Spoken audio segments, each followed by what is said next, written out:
हम लोग पढ़ेंगे परमाणु संरचना के बारे में। परमाणु संरचना अर्थात एटॉमिक स्ट्रक्चर बोलते हैं उसको हम। किसी भी परमाणु की संरचना के लिए 3 मूल कण होते हैं। कोई भी परमाणु का जब निर्माण होता है तो 3 मूल कणों से होता है।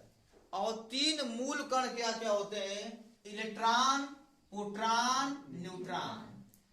पहला मूल कण होता है इलेक्ट्रॉन, दूसरा होता है प्रोटॉन और तीसरा होता है न्यूट्रॉन। 3 मूल कण होते हैं आपका। यहां पे बात करते हैं, यह मूल कण है। यहां पे जो मूल कण होता है इस पर कौन कौन कण कैसा होता है, मतलब कि जो यहाँ पे इलेक्ट्रॉन जो होता है वह एक ऋण आवेशित कण है। कैसा कण है? ऋण आवेशित कण होता है। प्रोटॉन जो होता है वह धन आवेशित कण होता है और न्यूट्रॉन जो होता है वह एक उदासीन कण होता है। मतलब न्यूट्रॉन पर किसी प्रकार का कोई आवेश नहीं होता है। याद हो गया? इलेक्ट्रॉन, प्रोटॉन, न्यूट्रॉन 3 मूल कण होते हैं। इलेक्ट्रॉन जो कण होता है वह एक ऋण आवेशित कण होता है। जो प्रोटॉन होता है वह एक धन आवेशित कण होता है। जो न्यूट्रॉन होता है वह एक ऋण आवेशित कण, न्यूट्रॉन जो होता है वह एक उदासीन कण होता है। किसी प्रकार का उस पर आवेश नहीं होता है। अब बात करते हैं कि कितना कितना आवेश होता है। आज गुड मॉर्निंग। बात करते हैं कितना कितना आवेश होता है। इलेक्ट्रॉन पर जो आवेश होता है वो -1.6 गुणे 10 के पावर -19 कूलाम का आवेश होता है।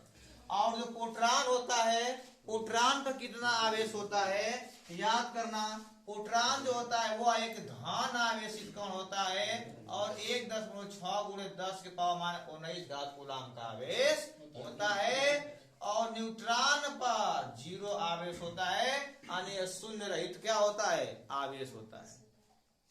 बात करते हैं यहाँ पे कि आपका जो इलेक्ट्रॉन होता है उसकी खोज किसने किया है। इलेक्ट्रॉन की खोज जो है जे टॉमसन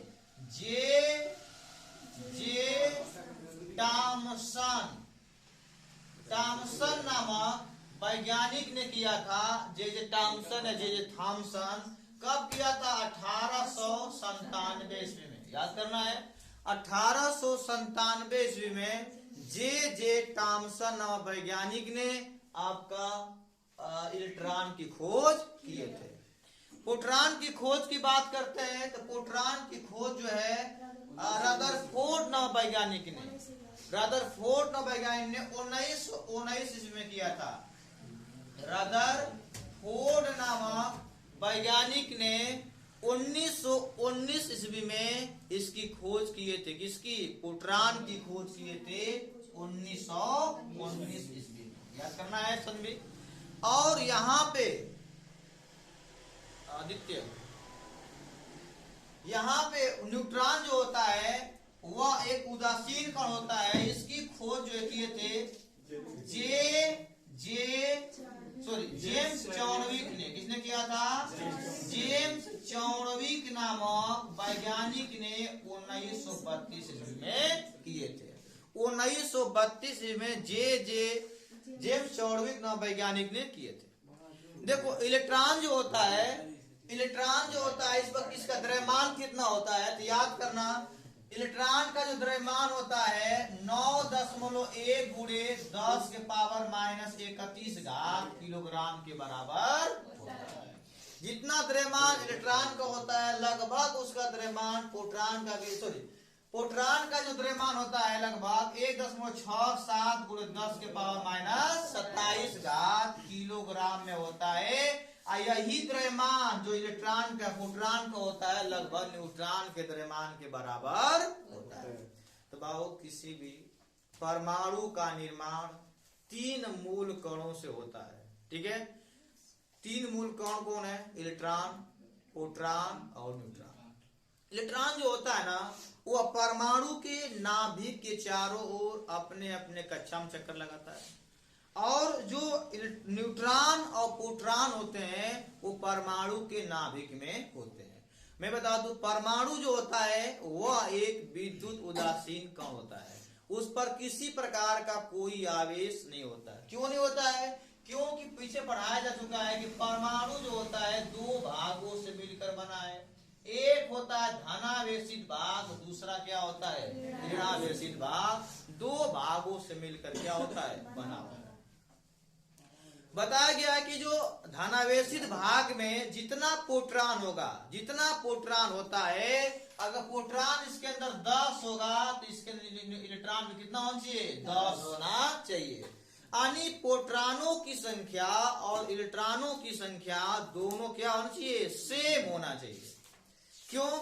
जितना प्लस उतना माइनस, इसलिए पूरा परमाणु पर किसी प्रकार का कोई आवेश नहीं होता है। परमाणु एक अविभाज्य कण है, उसको विभाजित नहीं किया सकता है। परमाणु जो होता है विद्युत उदासीन कण होता है, तो 3 मूल कणों से मिलकर बना होता है इलेक्ट्रॉन, प्रोटॉन, न्यूट्रॉन। इलेक्ट्रॉन की खोज जे थॉमसन ने किया था, प्रोटॉन की खोज रदरफोर्ड ने किया था और न्यूट्रॉन की खोज जेम्स चॉडविक ने किया था। ऐसा में प्रोटॉन पर जो आवेश, इलेक्ट्रॉन पर जो आवेश होता है -1.6 10⁻⁹ कूलम होता है, और प्रोटॉन पर जो आवेश होता है उसी का धनात्मक होता है 1.6 10⁻⁹ कूलम का आवेश होता है, और न्यूट्रॉन पर किसी प्रकार का कोई आवेश नहीं होता है। 9 यहाँ पे ए जो होता है हमारा इसका द्रव्यमान होता है, यहाँ पे यह क्या होता है द्रव्यमान। याद करना इलेक्ट्रॉन का द्रव्यमान 9.1 10⁻31 होता है किलोग्राम में। प्रोटॉन का द्रव्यमान 1.672 होता है, यहाँ पे 2 होता है, लगभग 0.3 लिखते हैं। 1.672 10⁻27 किलोग्राम होता है। जो इसका द्रव्यमान होता है इसमें क्या होता है न्यूट्रॉन द्रव्यमान के बराबर होता है। अब यहाँ पे इन 3 मूल कणों के बारे में खोज हो गया, बता दिया कौन कौन किसने किसने खोज किया, कब किया। अब यहाँ पे जब नाभिक की संरचना की बात करते हैं बाबू, तो थोड़ा सा बता दें। नाभिक की संरचना की बात करते हैं ना, तो नाभिक की खोज में बता दूं रदरफोर्ड नाम वैज्ञानिक किया था। रदरफोर्ड नाम वैज्ञानिक, मैंने पिछले अध्याय में पढ़ा चुका हूँ कि अल्फा किरण प्रयोग जब किसी परमाणु नाभिक पर या जब स्वर्ण धातु की पतली पन्नी पर अल्फा कण का बौछार कहता है, अधिकांश अल्फा कण सीधे निकल जाते हैं, परमाणु का अधिकांश का खोखला है। ठीक है, उसी के अकॉर्डिंग जो है कि यहाँ पे अल्फा किरण प्रयोग के आधार पर रदरफोर्ड ने बताया कि पूरे नाभिक का समस्त धनावेश जो होता है नाभिक के एक भाग में संचित होता है, इसे नाभिक कहते हैं। परमाणु के एक भाग में संचित होता है, इसे नाभिक कहते हैं। और नाभिक का जो व्यास होता है उन्होंने बताया कि 10⁻⁻15 मीटर के बराबर होता है। एक और याद करना, एक फर्मी बराबर 10 के पावर कितना होता है -15 मीटर होता है।